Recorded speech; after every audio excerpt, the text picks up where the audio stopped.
All right, welcome to the last lesson, the third lesson for week 5, H Radio 223 part-timers. Obviously, my name's Chris. Welcome to this lesson, continuing with performance and also a bit on your voice, right? Understanding your voice, understanding training in it, understanding how to consistently polish it and keep it up to scratch, right? It comes from Beyond Powerful Radio, and the chapter is chapter 6, Performance and Formatics, page 45 to 64. Right. So, yeah, I mean, it's quite self explanatory. Performance is also based on your mood, it's based on your attitude, it's based on presence, it's based on prep, and it's based on confidence, right? As well as also control. Voice, to a large extent, also is based on some of those aspects there that I just mentioned. Voice obviously needs work. You've obviously heard me in the previous lesson specifically as well that my voice was not warmed up and my throat was a bit sore.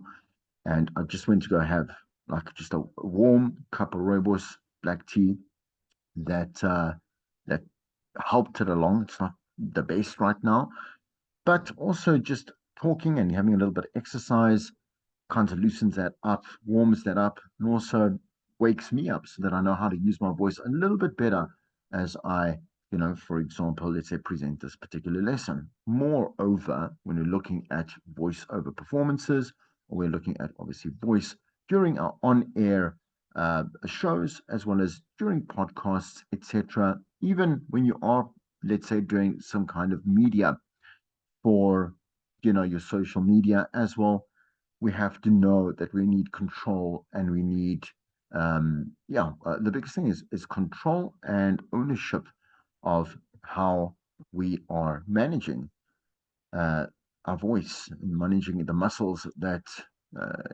we use to speak properly at the end of the day. To escape criticism, do nothing, say nothing, be nothing. William Teacher said that. What does that actually mean? It means that if you are completely mediocre, in other words, right? In other words, no one's going to notice you, not going to say anything about you, won't have an opinion about you. And, well, they really are by far gonna withhold any type of crit because again they have no connection with you. They don't even realize that you're actually there, right? And that is probably one of the worst things, probably the worst. I'm saying I would say status to consider yourself in radio. Either be really, really, really hated or really, really, really loved, so people can have at least an opinion, know your name, and know that you are there, right? William Teacher. Jesus said, "If you bring forth what is within you, what you bring forth will save you. If you do not bring forth what is within you, what you do not bring forth will destroy you." Right. So, in other words, not knowing what makes you you and what you have in terms of like a culmination of skills, experience, um, man emotions, personality, uh, whatever, opinions, and your competency for a relationship with the world around you, right? You are 10 to 1 going to be this isolated island of information, which is very obviously said it, not disconnected. There we go. That's a word. I was going to say disjointed. You might as well be a little disjointed, but disconnected from life in general. And you will basically like crumble up and fade into nothingness, to metaphorically speak. I mean, you can sit there as an empty shell, you'll still be there. At the end of the day, if you bring forth, and I'm not going to really just like analyze Jesus here, I'm not going to be that person, right? But it's quite clear that take what you are given, take what you work on and you've worked on as a holistic product, and it will bring you to a place and a space that will be better for you at the end, right? Performance is the difference between accomplished professionals and talented neophytes, right? So new to a subject, neophytes, excuse me, right? Uh, right, new to subject matter or an activity. So again, kind of the amateur, so someone that's just learning there, but who does have, for example, like in your case, you might have a talent for radio, television, whatever, but you don't really have yet uh, full experience, right, within them. Is that seasoned air talent always gives you the feeling that they're in control no matter what actually happens, right? So all of us will lose control at some other point and continuously throughout our careers. But when you are doing it for a longer, so you've been doing radio, you've been on air for a really long time, you will recognize quite quickly how to manage that loss of control, be it on air in your speech delivery. You might lose track completely. You might kind of quote unquote mess up that particular link quite drastically, and it could be like a complete mess, right? Just disaster. You would have to know how to collect yourself, and that is a form of control. Never mind just doing like these great links that that are silky smooth and they sound great and well prepared. Like I say, confidence, delivery, etc. Everything is good, but also knowing how to bounce back immediately, right? You know that obviously, I mean, the less experience that you do have, you don't even know how you will react and how to what extent and what different situations might trigger you, etc. Right? You'd have to go through that to be able to manage yourself a little bit better. So there are going to be those situations that you really are going to not feel good after that particular show, that particular moment. It might start to play in your head, probably will if you do care about, like, and you are aware of your, like your professional progress, right? But don't take it too hard. The more you obviously dwell on it and don't do something about it, right? So go back and do a better job, than you did when you lost control and it didn't go so well. Just to go back and get back on the horse, would say. The skill can be learned, right? So you can escape certain traps by practicing a few elementary performance points, and there are things you can do to self-correct should you begin to take a turn for the worse. So this is gonna be cool, right? Very helpful. You will again. So next year when you are doing, you're going to your if you do take radio, and you major in it, you're going to be doing the second semester live on radio. So live on BMH radio is going to be your practical, right? And this will all be applied. So it is radio is, when I say it's an inclusive subject, right? From radio one, radio two, and radio three, all have to be, you tie them up together and you build on that. So don't forget these things as you move through the year and perhaps onto next year, right? So number one, pick up topics that are about things that you really care about, right? So great talent and personality can make selecting a sofa interesting, right? But just remember, it needs to be personal, not private. In other words, something that is really concentrated on your very specific views that have no, like people are just thinking, what's going on? Yes, he's just talking about a sofa and his experience on the sofa and how amazing it is, and it's his new bed and whatever it may be, right? But then has no connection or segue into how people love their sofas, right? Maybe disconnecting with their sofas and have to sell it when you have to replace it.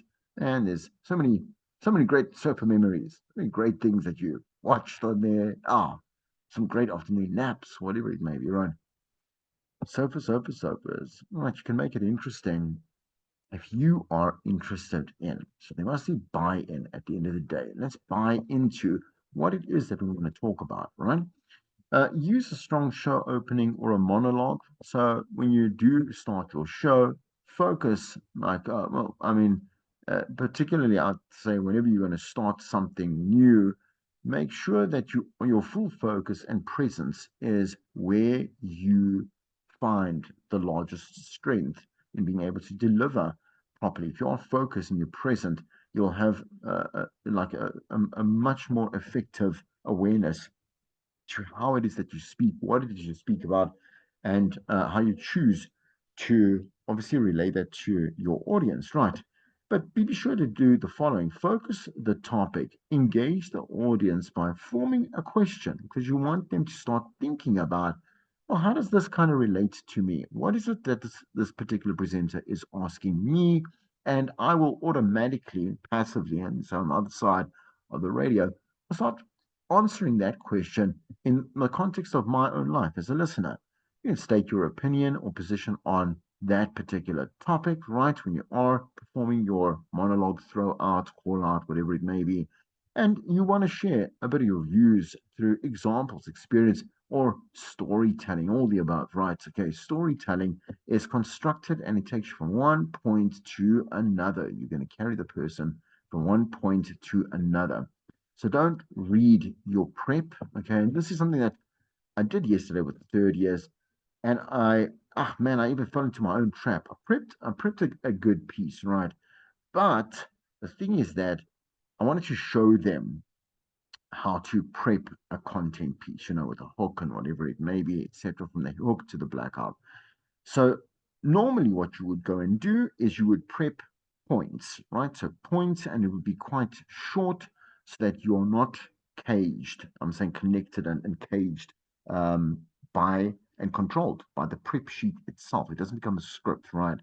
And I made obviously the mistake because I wrote out the actual link, because how else am I going to explain it? I was sitting between a rock and a hard place, I'm going to say, right? That I attempted to then execute it from the page, and it sounded terrible, right? And so I redid that in point from one, obviously to show the explanation of it, and then I re obviously structured it in a way that you would probably prep it for a show, and executing that much better. Right. The thing is that we can't be controlled. The moment you write a script, you are tied into losing a place. Like, for example, script becomes paragraphs, man. Paragraphs, and it becomes controlled and robotic and stuff like that. And again, man, I tried and tested, and it did not work. Once again, uh, that I've seen this. Stay there. Uh, Sound, excuse me. I'm just enable editing there, so it's not song. It's sound. Right. Okay. Anyway, but you get what I'm saying to you. It will control you. It's not in a good way either.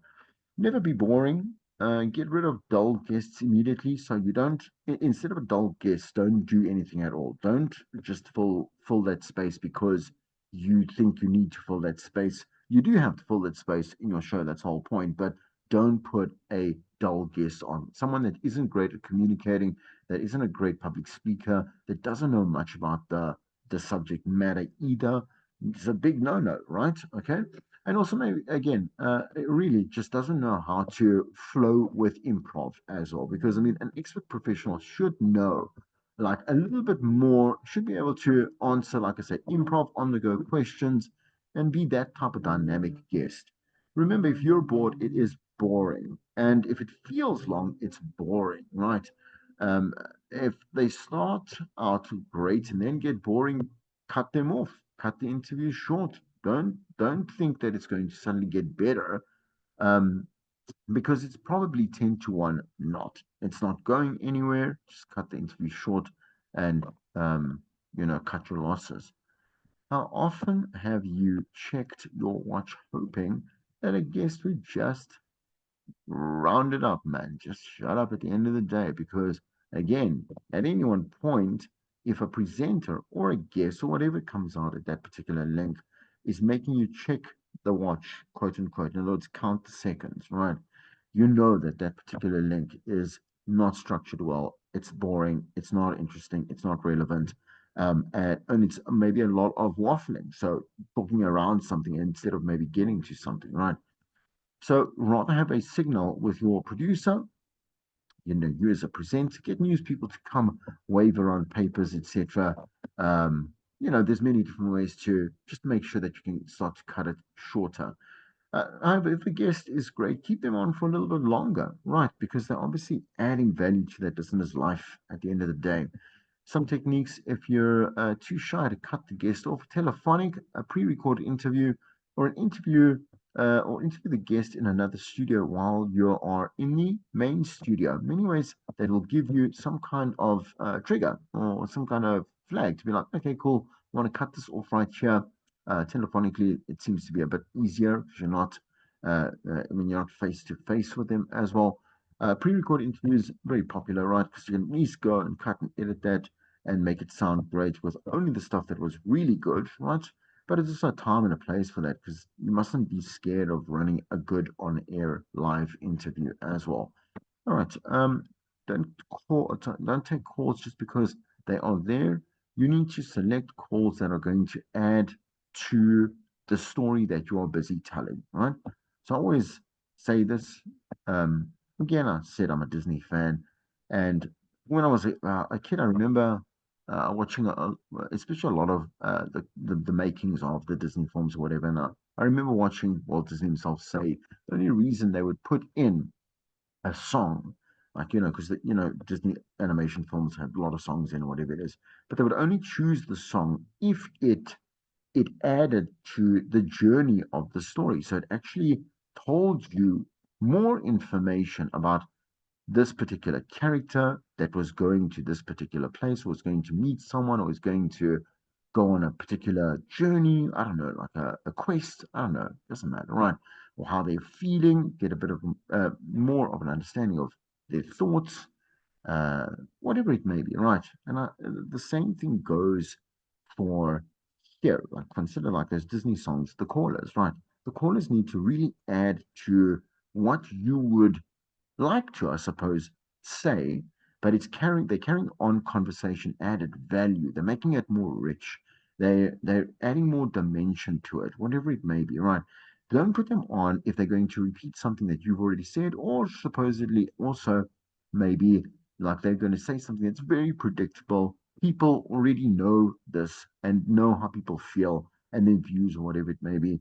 Let them tell you more. Let them add to the particular quote unquote story that you are telling. Program director Alan Eisenson, so Eisenson, there we go, has rules for guests and callers that says guests and callers are simply tools for the host to use make a better show. I would rather hear a strong on-air personality than boring callers and guests. I only use callers to enhance the show. The trick is a talk show host, as a talk show host, to get them before they say, oh, just one more thing. Right. So you will know social cues. And I'll tell you why you do know that automatically because you talk to people every single day and you have a two-way conversation. From one side, it's the other, it's the other, goes to the other, goes to the other. It shouldn't be any different between you and a listener on air. Don't feel uncomfortable. Don't make them feel uncomfortable, and then you'll have a normal conversation. When their train of thought is finished, say, thank you so much. I'm going to another caller. Number five. All right, what if the interview or topic goes wrong? So sometimes you ask the wrong question. Maybe you don't frame the questions correctly when you are throwing out a call out, right? And it's kind of lost. And we do that all the time. Like continuously throughout your career, you will make this faux pas all the time. Not all and every time, but throughout your career, it's going to consistently happen, right? You'll know that if no one is engaging in the conversation or they sending you questions, oh sorry, answers, voice notes, whatever it may be, text that actually don't answer the question, then you haven't asked the question correctly, right? Same with the wrong question. Like you have this particular piece and there's an obvious like we know there's an obvious question that you want to share with your listeners, right? But you go ahead and you ask this very peculiar angle, right? That makes people feel like what happened there? If you're not getting the desired response, perhaps it is time to change the story or example a little or recompass, right, the question to, recompose, excuse me, not recompass, recompose the question to engage the audience differently, right? You can change your mind because your opinion may change while you're talking to different people, while you're talking to an expert professional, while you're even prepping and maybe doing some pre-recorded street vlogs, etc. Right? It could open your mind to what you originally thought, you might want to actually, or you thought what your beliefs were, or views were on particular subject matter. Don't stick to your guns if you find that you are actually wrong or can be corrected or can be educated or you learned something right. Just be truthful, be transparent at the end of the day. Don't be afraid to admit if you don't know something, because that's what everyone doesn't know everything, right? Which is why you share what you do as a professional in the field of broadcasting. So you're a journalist at the end of the day, and you will have to lean on an infinite amount of expert professionals in whatever context, right, to help you with the information that you're missing, right? You're not expected to have all the facts about all issues all the time. Okay. Take a risk on air when you are comfortable and you are confident with what it is that you are doing. I'm saying as a broadcaster, it's time to obviously push a boundary a little further than what you might get complacent on. So you you shouldn't cross a line, but you should push a line. So push a boundary. Don't break the boundary. That might sound fun, but it could be like it could mean your job, right? And because you don't really know I'm saying the full capacity and well, I suppose all the semantics as well, the dynamics of being able to push something fully to its, I'm saying to blow it out of proportion or whatever it is, blow it out the water. You have to test your own skills in knowing how to manipulate certain content, manipulate through certain questions, kind of like snake your way in and out. It sounds terrible, but it's true. Certain words that you might use, playing on certain emotions, and then also maybe trying, like I say, new fun things, new ways of doing radio, new ways of talking to to your listener, maybe new conversations that haven't been had because maybe they are a little bit taboo, um, and not maybe. I think everyone, what everyone wants to talk about, they just don't know how to talk about it. But you are the professional in talking, speaking, right? So you would know how to carefully construct it and put that out there, right? Push a little boundary that you have control in, right? Understand that not everything that you're going to say is popular, even when you feel it is true, right? But your know your audience and know your space as well, your place, right?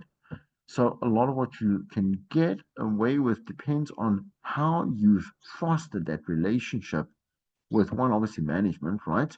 But really also that relationship with your listener at the end of the day, right? Okay. So proven personalities can get away with much more than obviously unproven talent. So new guys, new girls, people that have been on for a long time on air are trusted to be able to handle themselves in situations or content that is, like I say, a little bit more riskier, right? If you are heading into a controversial gray area, consult with a boss first or someone else that's at also your maybe your experience level, right? Okay. And maybe you can just like talk it out and maybe construct it just a little bit better. So anyway, is it better to ask for forgiveness than ask for permission? I don't really know. Because you can, that's a fun way of looking at life. Sure, it's a fun way of excusing a lot of things that you do. But man, I would rather just ask for permission if you know that it would be something that is it's beyond, let's say, your uh man, your level. I'm saying it's your pay grade. Definitely a management thing, right? So pass it there if you know that, but you don't have to pass everything. That's why they put you on air. And they say, look, I know that you are this type of personality. I want you to push a little bit further. The listeners want you to talk about X, Y, and Z. So don't ask me if you know how to do your job properly. But when it becomes, like I say, something that is definitely it's going to affect the business or is within the business strategy, etc. I don't know, right? Let someone, like I say, in middle or higher management give you the green light on that. Anyway, use your off switch. So from Wisdom Consultant, Jay Albright, Master the use of the most difficult piece of equipment in the control room, the off switch on your microphone. Right. Know when the link is over. Know when you have said too much, right, or enough, should I say. And then just end the link, right? Don't end it abruptly. Obviously, move in with fluidity, right? So that you can know moderation is not always 6 minute links, right? That might be fine in interviews, but man, when you're doing a link, right? Like, no, it must be about 2 to 3 minutes long, right? You can say what you need to say in those 2 to 3 minutes easily, get what you need to do done, and then just go back to the music, right? Learn to recognize when a bit is over and stop talking about that point. If you have nothing more interesting to say, or there isn't another angle, or you haven't dynamically produced something from that and are going to present it, then just it's done, it's over, right? And that obviously works in your prep more so because you're going to say, oh, well, this is where this particular piece is going to be done. I'm going to move on and go to an admin link maybe next. The day you wished you stayed in bed. So not every show will be your best show. Even your favorite personalities have the occasional bad day, flat day. Listeners are angry, whatever it is, or a listener started something.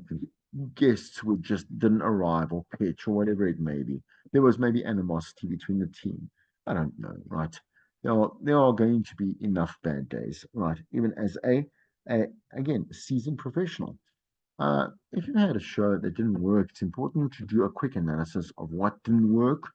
Um, was it that you didn't sleep enough? Were you hungry? Was it the prep that was inadequate? It wasn't structured well? Was it a fight with someone that is sticking in your head and you're bringing your personal life into your professional life, which you really mustn't, right? Because the listeners genuinely don't they don't care. And I say that in a nice way as I said in a class yesterday, I said, well, I mean, if you had a lecturer that came in and brought in their personal, everything that's happening to them personally, and say, oh, well, I mean, I didn't get enough sleep, or I am really hungry now, and so I'm going to act uh, in a certain manner, or I'm just not going to do a good class. You don't, you're going to say, what does that have to do with me? At the end of the day, please just do your work and teach, right? So if you can fix it, fix it. Don't dwell on it.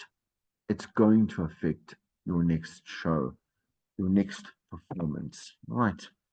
All right. So let's talk about the last one. So number 10, treat the staff you work with respectfully, not because it's just the right thing to do, man. You also ask them for things and they need things from you. Healthy work spaces are like one of the like your highest priorities, right? You will function better. One, obviously, you'll be more productive. You're going to like going to work. You're going to love the job that you do. But also, once again, there is nothing to be gained from animosity at work, right? Um, the station staff can help you or sabotage you in a million ways, right? So don't go in trying to be one up on everyone because then you're also starting this now it's kind of childish at the end of the day. And if you are going to come across different personalities, maybe you don't mesh well, but you have to work together. Just get over it, and if they don't want to get over it, then you get over it and move on. I'm saying so that you can at least perform better and contribute better, and let them be in that space. A miserable team will cost you more than you think. Good. Let's look at this. So formatics are what puts a show together, right? It's the structure and the structure of a show.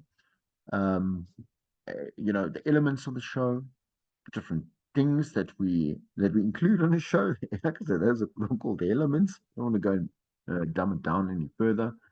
People want to know to whom they are listening to, and they like to know what time it is, for example. Right. So it's BMH Radio. It's 36 minutes past 9 o'clock, and you're listening to Chris Jordan right here on the morning drive, whatever it may be. Right.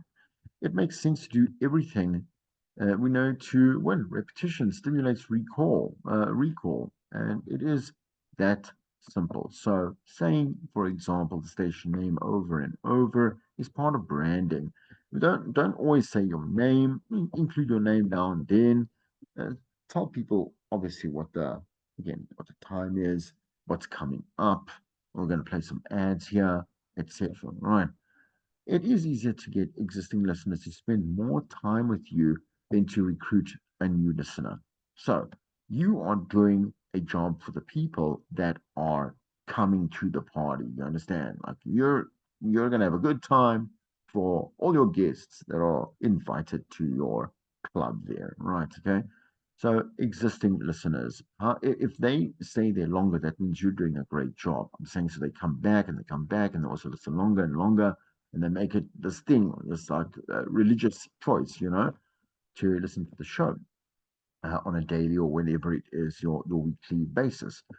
You're pushing an open door because you've already got their attention, and now you're just seeking a little more, right? So, how much more? Miller suggests that you set your target. Say, I want them to stick around for another 5 more minutes, right?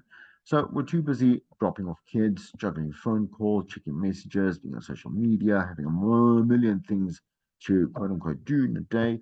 Mental multitasking is it's at an all-time high. So just to include another 5 minutes of what is distraction. Remember, good entertainment is distraction.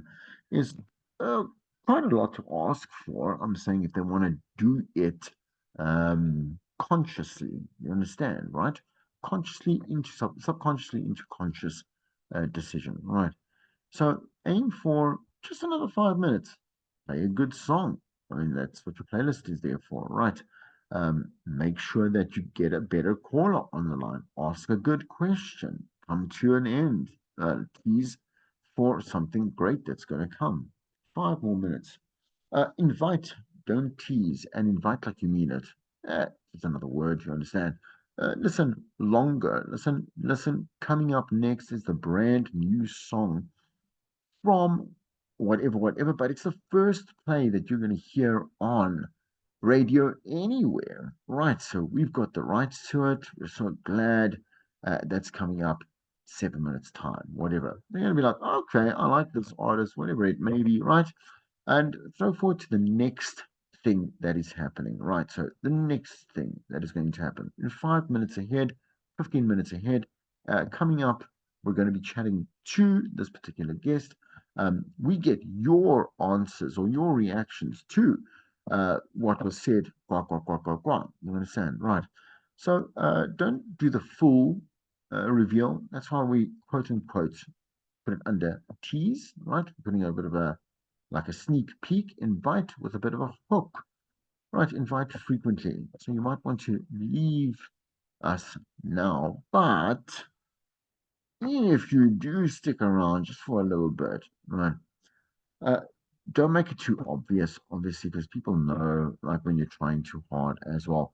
At the top of the hour, invite across the news, promote what you're about to, what the listener's about to learn, right?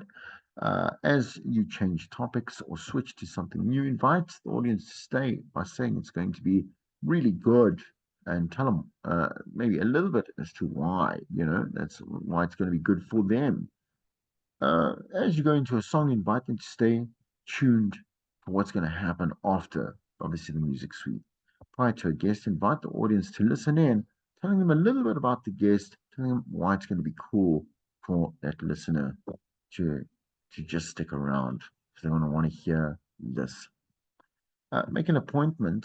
So, what if you decide that you want to invite your audience more than 5 minutes ahead? So, the appointment saying, like, listen, yeah, at this time and this time at 22, don't forget, like, superstar, whatever it is, going to chat to us live from California. We're so glad.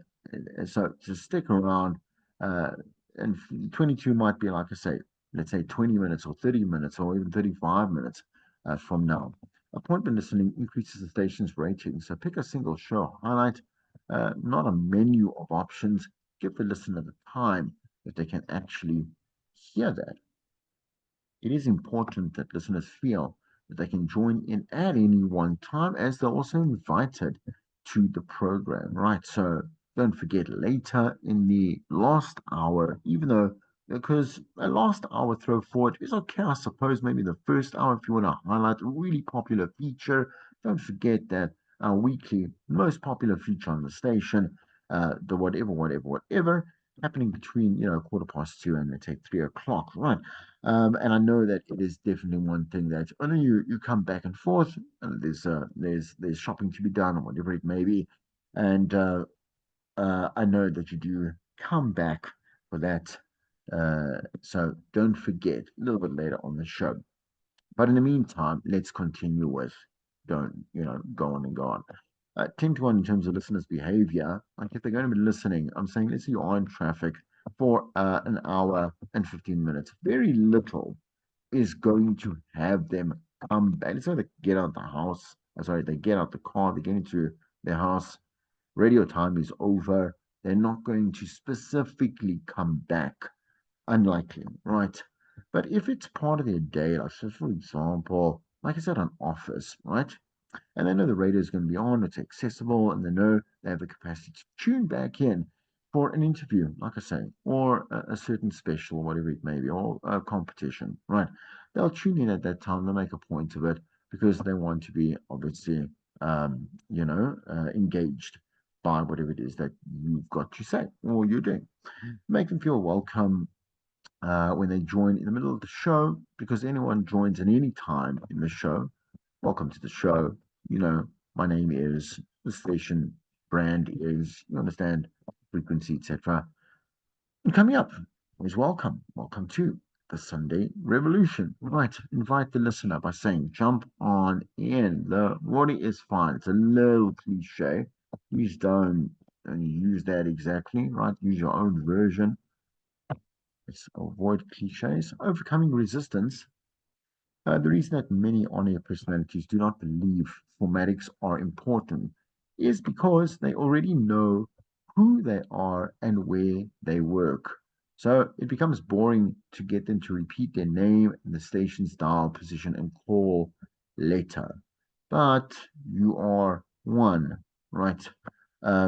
You are doing it for the brand and you're doing it for the listener. Like if you've done it a million times and you're very good at it and you know like every single aspect of your show, you're not the most important thing here. It's the listener at the end of the day and the product.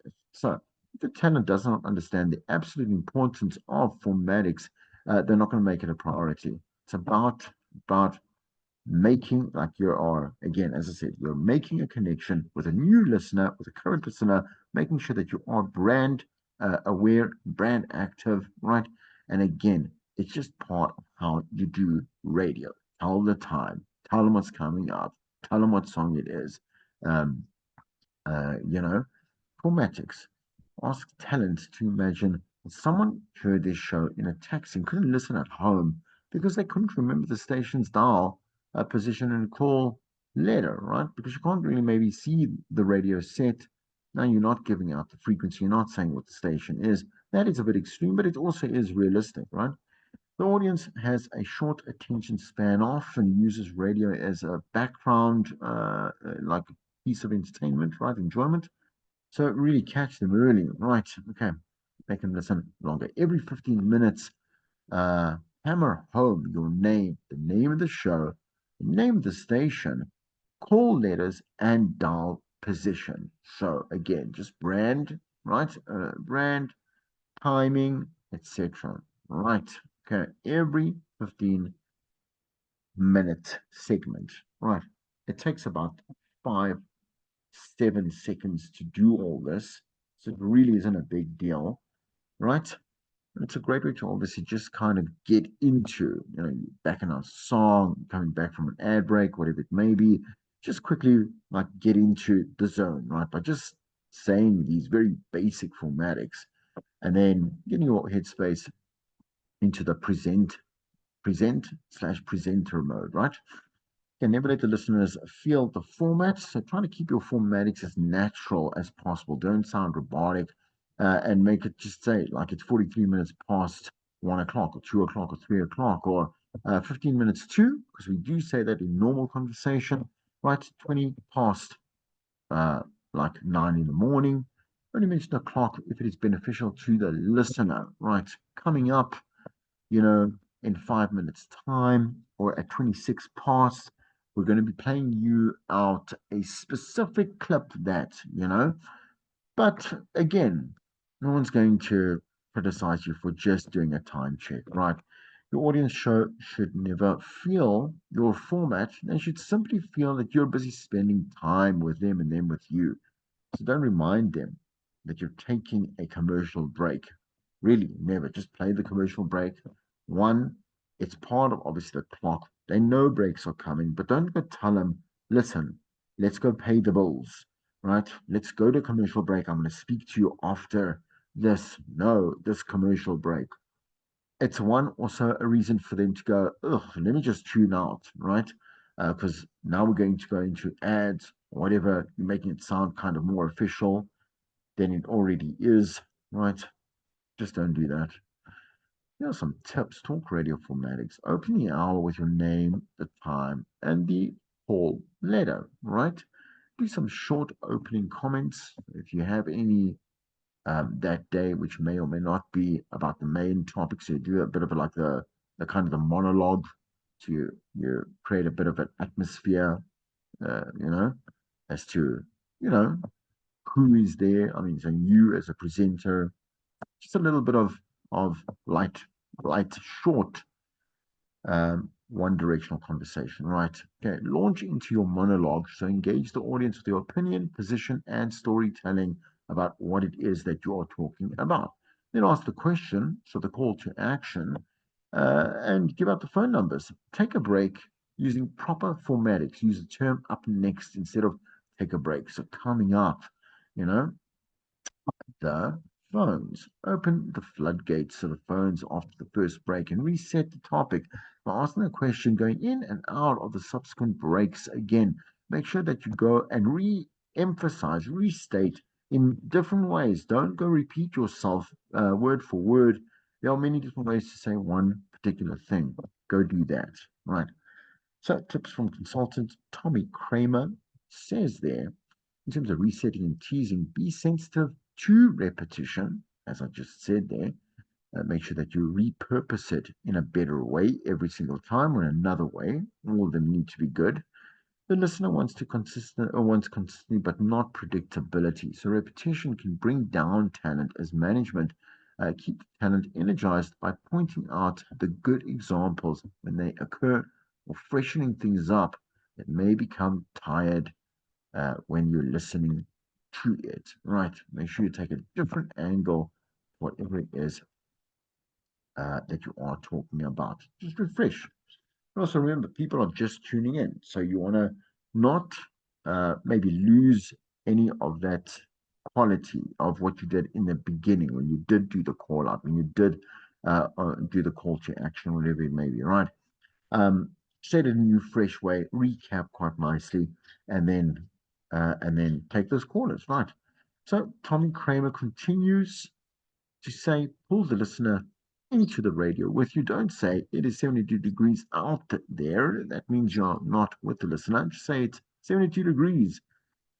That's obviously that's Fahrenheit because everyone would literally die.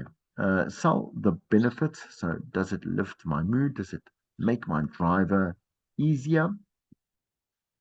Use real language. So talk on air like you would in real life. Just obviously make it a little bit more polished and a little bit more professional. And don't go and be some kind of clown. You understand? It also speaks weird. Like, why are you talking like that? You would say in a normal situation, right? Just speak normally. Use again normal terminology, not too convoluted, right? Connect with the listener, tell the listener, don't read to them, make the story colorful, and use vast vocab where necessary to describe a particular part or focus of your content. Right, focus, write keywords down in your prep that you want to actually use. The rule of one content piece or item per talk break. So it's one train of thought. Don't confuse them with, like I say, selling them something, but then also ask them to phone in for a particular call out. that you've had. Hit the target. So draw to a specific profile of your listener and complete with a picture if possible. Speak to that one target listener every time the mic goes on. Right. Nearly done there. Okay. Promote ahead. So promote anything of benefit coming up on your show, as we have seen before. Specifically with the giveaways, as I said, you're going to give away something, then kind of pre promote in advance. So the rule of 15, I would say, doesn't really apply to a big promotion, big giveaway ahead. Try and keep them there for longer or coming back specifically for that competition. Um, because it is going to be a quite a big, like it's going to be a big piece in your show. Got the clients involved, got money being spent there, etc. And obviously, the listener can benefit tangibly from there as well.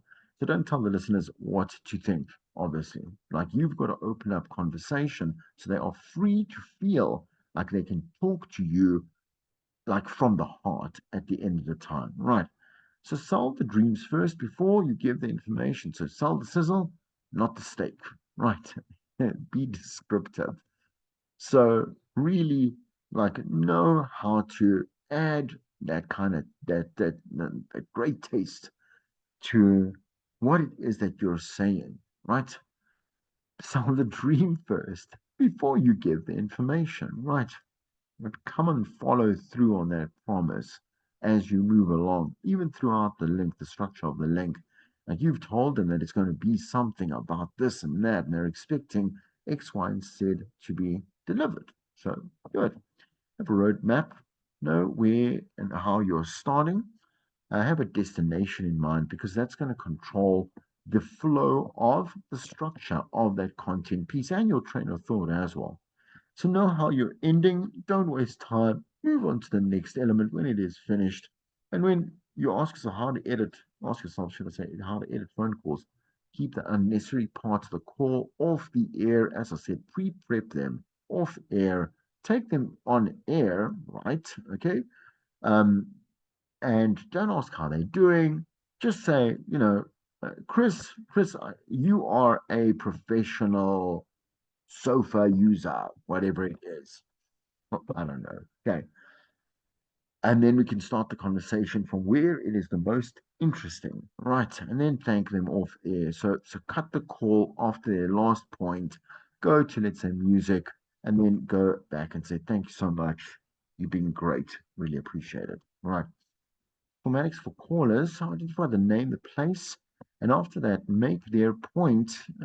After they make it, they get a brief and sincere acknowledgement of their call, right? So that's all fair. Again, thanks so much. Reset the stage. Adopt an egg timer attitude. And every couple of minutes, briefly reset that stage for anyone who's just joined in, right? So constantly kind of just touch base. So as to where and what you are talking about. Um, we go from one caller to another, have just a bit of a recap between maybe the third or the fourth caller, might be in the next link again. Uh, excuse me there. Yoink. Hold on, I just got a reminder. Right, okay. Um, and break the habit of taking a break, right? So don't use the word break ever, right? The audience will think that they too must take a break from listening to you, and they really will just stop listening to you, right? It is also again, it's a very old hat, right? You want to take a break, just go to the break, please, right? And the more literal cliches you use, the less they're going to stick around. Okay. So don't panic if you need a moment.